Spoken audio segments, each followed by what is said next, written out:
What is going on, YouTube? Joe here with Culination Media, bringing you another episode of Pokemon Y. Today's episode is going to be number 20, and we're going to be finishing up route number 10, and also heading into the Azure Bay to do some exploring, pick up some items. I believe there's a TM over there as well, maybe a couple of trainers. Not entirely sure, I don't really remember that part of the game too well. But anyway, I'm just picking up right where we left off last time, and that's pretty much just midway through Route 10. And we've got this battle going on here against this, I think he's a breeder. I didn't actually pay attention, which I probably should have.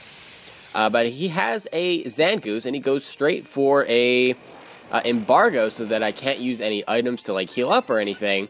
And it's kind of surprising that he's faster than me. I mean, I guess it's to be expected. Even though I'm 8 levels higher than him, I am at the base level of evolution, and Zangoose is fully evolved because he doesn't evolve. So I guess that makes sense. I mean, Zangoose is kind of fast. But anyway, after the Dragon Dance there, Zangoose goes down one hit to that Dragon Claw, no problem. So Tauros is going to come out, and I'm expecting an Intimidate here. And yep, he's going to lower my attack back down to, I guess, neutral, because it was at +1.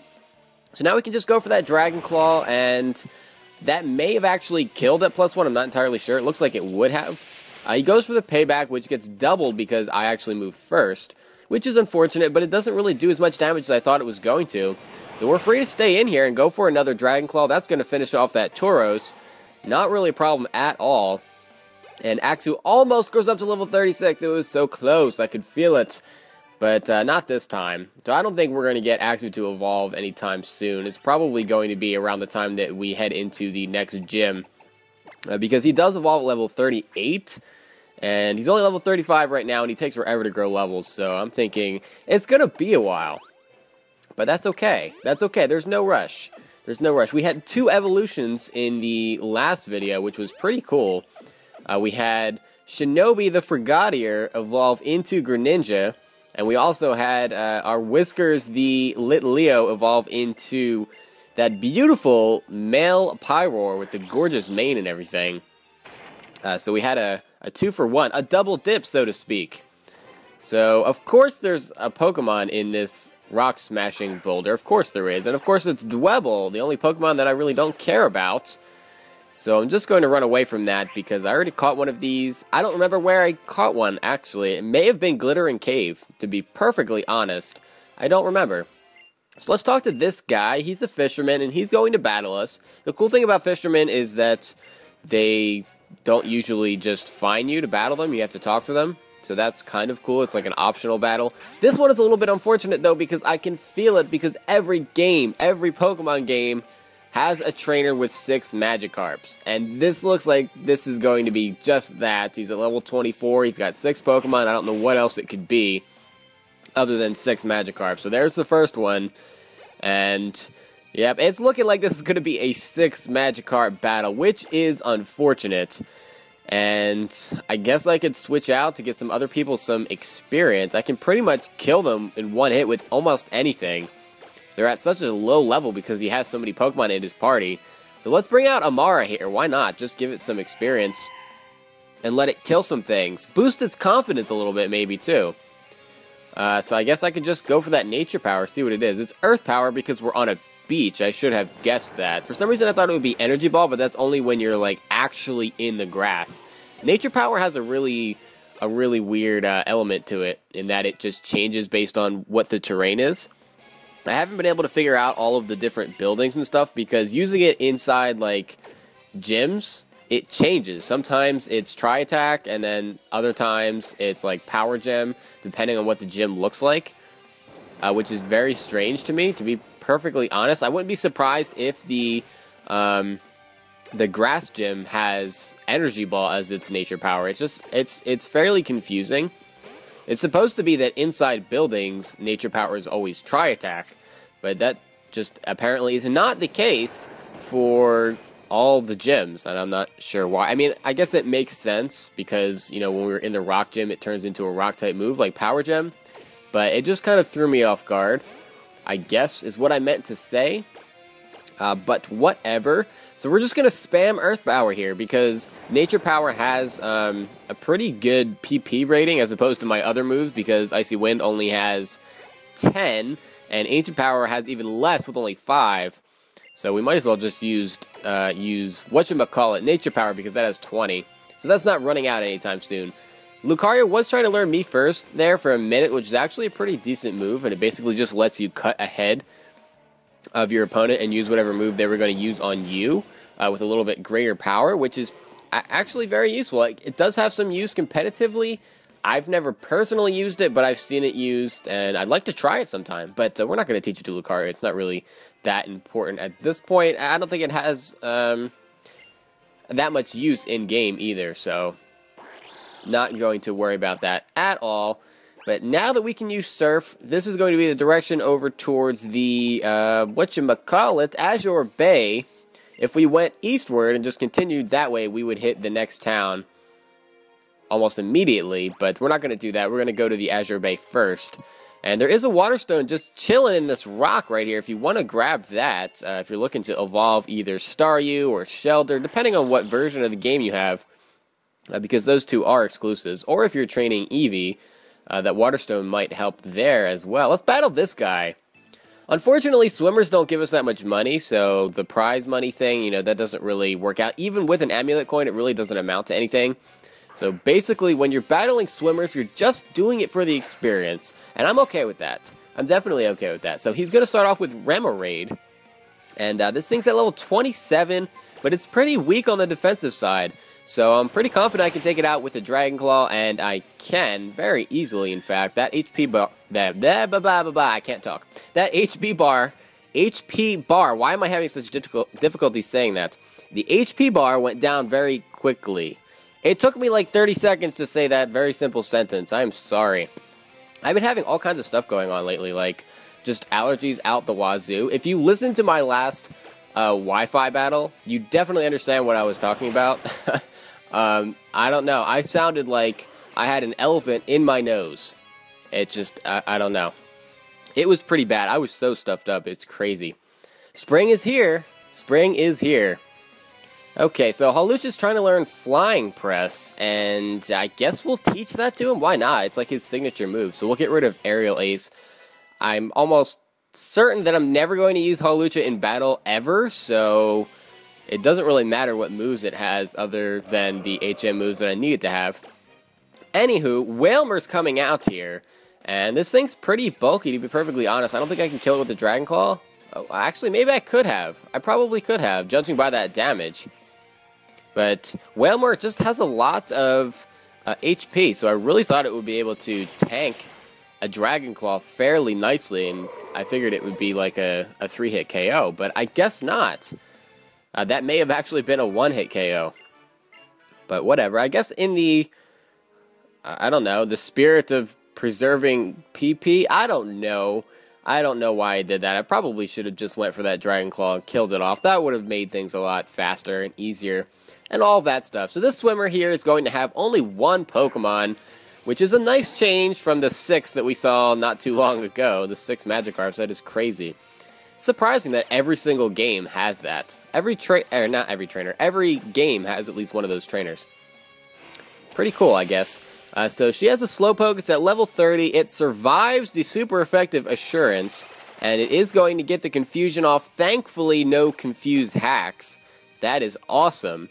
So we can go for another Assurance, and yeah, that's going to take out Slowpoke. For sure. He had almost no HP left, or I guess it was a she. But whatever. You get my point, and a whopping 960 Poké Dollars. I'm pretty sure I have the Amulet Coin equipped too, so that just goes to show you how crazy it is when it comes to, well, how crazy cheap the swimmers are, I guess is what I meant to say. You're going to want to talk to this guy here because he will give you the Ampharos, which is the, obviously, Mega Stone for Ampharos, so if you have one, I guess that is good for you. You're now able to evolve your Ampharos, and you can capture Mareep on Route 10. This isn't considered Route 10, so I don't think you can find it here, but you do have the opportunity to find Mareep on Route 10, only in hordes, though. And I think I mentioned that before, maybe in the last episode, but it has to be in a horde. And I know that confused me a while ago, and I was like, well, why can't I find any Mareeps? But it has to be a horde. So, figured I would just make that clear for you guys, just because I'm a nice guy like that. So this fisherman is going to battle us. Obviously, he's going to have a Clauncher at level 27. We can go for that Dragon Claw, and we get the crit. I don't know if that mattered or not. I'm not sure. I think I still could have killed it in one hit. But it goes down very easily. Carvanha is going to come out next, and Carvanha is very, very frail. Extremely frail. It has bad defenses on both the physical and the special side. So I can pretty much just kill it with anything, to be perfectly honest. So let's bring in Amara, because why not? I don't even know if this thing is going to have any water-type moves. And we outspeed, surprisingly. Carvanha is actually kind of fast, so that's kind of curious that I outsped it there. And we're able to get the Earth Power off via the Nature Power. And even though it's not stab, it's not super effective, it still takes out that Carvanha because it's just terribly weak. And he actually gave us some good money there, 3,000 Poké Dollars. Not bad at all. So we do have some exploring that we can do here. This is mostly, obviously, like just open water, open ocean type of deal. But there are a couple of, there's a couple of islands with some items on it. So I'm going to try to hit all of them if I can. There is a TM around here somewhere. I'm just not entirely sure where it is. Like I said, I'm not very familiar with this area. For some reason, I'm just not. I don't really remember this at all. And I don't know why. I only really remember that you can find the Ampharos Megastone here, and that's pretty much it. There's also a cave over here, which we will get to in a second. Well, probably a little bit more than a second, but yeah. Actually, no, maybe about a second. There it is. There is an item on this side, which is a splash plate, which can be useful if you want to use Arceus for like uber battling or something like that. That will give him his water typing, water form. That's pretty cool. Now this cave is the Sea Spirit's Den, which is a really cool name to be honest, but there's nothing in the cave at all. Nothing. Absolutely nothing. And that is because we have to come back here later on in order to activate the little event that's going to happen there. Has to do with a legendary Pokemon, obviously. Well, not obviously, but it seems like something that would be legendary, and it is. And we'll get to that in the after game because we can't do anything with it until after we beat the Elite Four. So that is that. Now we're on the lookout for more islands on the left side here, or the western side. And I'm surprised there's no hidden items on this little island. Interesting. Alright, well there is just a dive ball just kind of chilling on the sand here. And I do really find it strange that there's no items that we can find with the dowsing machine on this island. Most areas that have like sandy beach areas with like little rocks and stuff like this have hidden items. So I'm guessing there's no hidden items, or is there one here? Maybe one of these boulders? This one has it. Okay, there we go. A heart scale, and that will be great because heart scales are very useful. Once we get to Dendemil Town, we will be able to use that for the move reminder. And that's pretty cool. So I guess I'll explain more about that once we get there. But in any case, I'm still missing that island with the TM. I know that there's one here. I'm just not really sure where it is. And we've got to be getting close back to the entrance now with how far south we've come. And yeah, this might actually be the entrance right over here. No, we can't go that way. Alright, I am definitely stumped, so we should head back. Did I battle you? No, apparently I didn't. Okay, so I guess we're going to battle you before we do anything else. Why not? Swimmer Isla, or Isla, if the S is silent. I'm so bad at pronouncing things, it's terrible. It really is. Alright, so she's going to have a Corsola. It's going to be at level 28, and they're pretty defensive. To the point where I don't think I could just, okay, yes, today's not my day for talking. I just am constantly tripping over my words. It's terrible, it really is. What I was trying to say is that I do not think I can one-hit KO this thing just with a Dragon Claw. And my oh my, am I having trouble getting sentences out. It is terrible. Absolutely terrible. Okay, so we'll go for that Dragon Claw there. And at +1, that is going to be enough to take out the Corsola, which is great. And she's going to have a Lantern as well. So I'm just going to let her bring out the lantern. It's not incredibly bulky. It does have a very high HP stat, but it doesn't have the best as far as defensive stats. So +1 Dragon Claw from an Axew, you know, it's stab and all that good stuff. So it does take out that lantern, and I wasn't really scared of it anyway.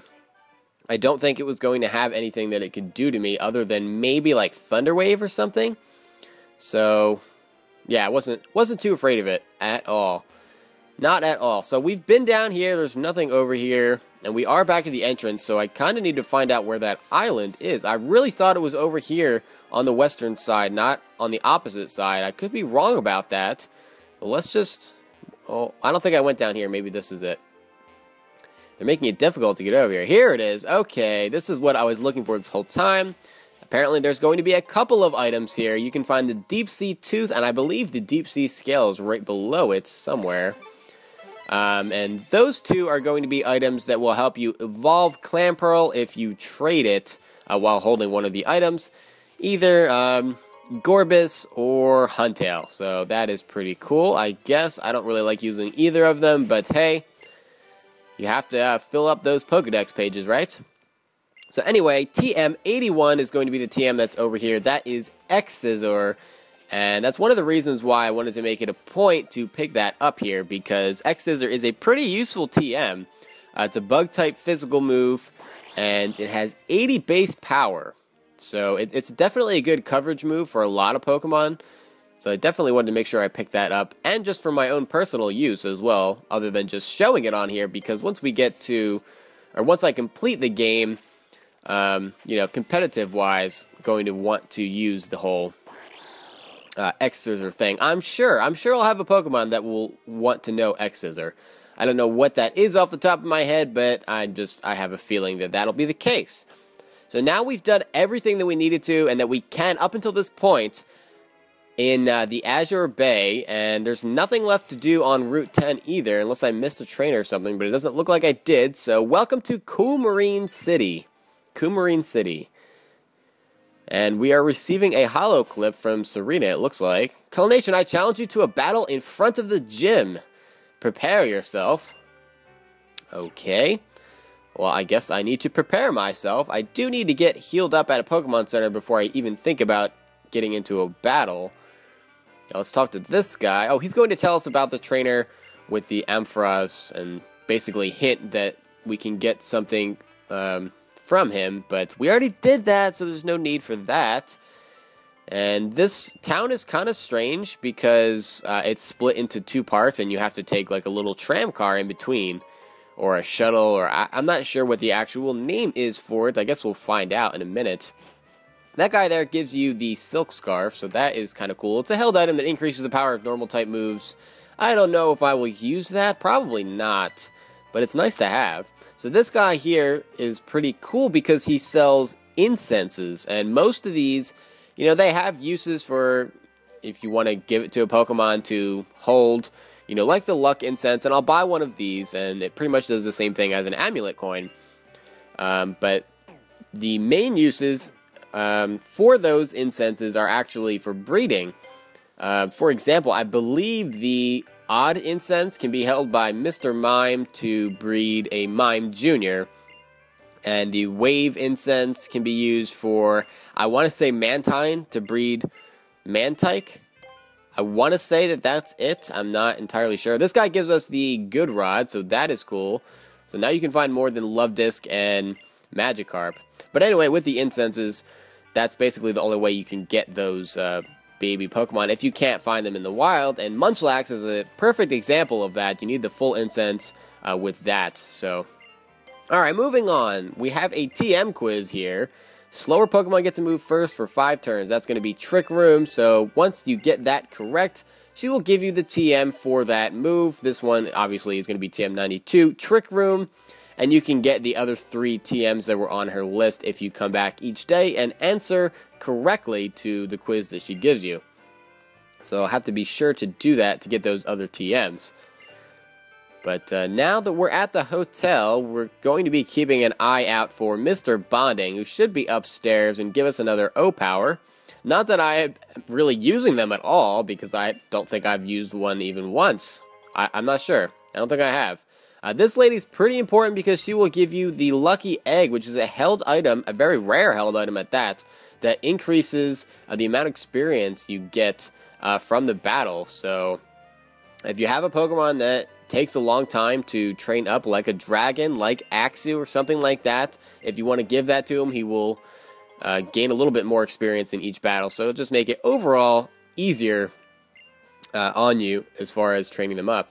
So it looks like this is the game director. I guess we have to come back to him after we fill up all the pages of our Pokedex, but no Mr. Bonding, which is interesting because usually he's hanging out in one of the hotel rooms, but that's not the case this time. So maybe he's just not in this town at all, or maybe he's in a different building. He could very well be in the Pokemon Center because in a lot of towns where there is no hotel, that's where he is.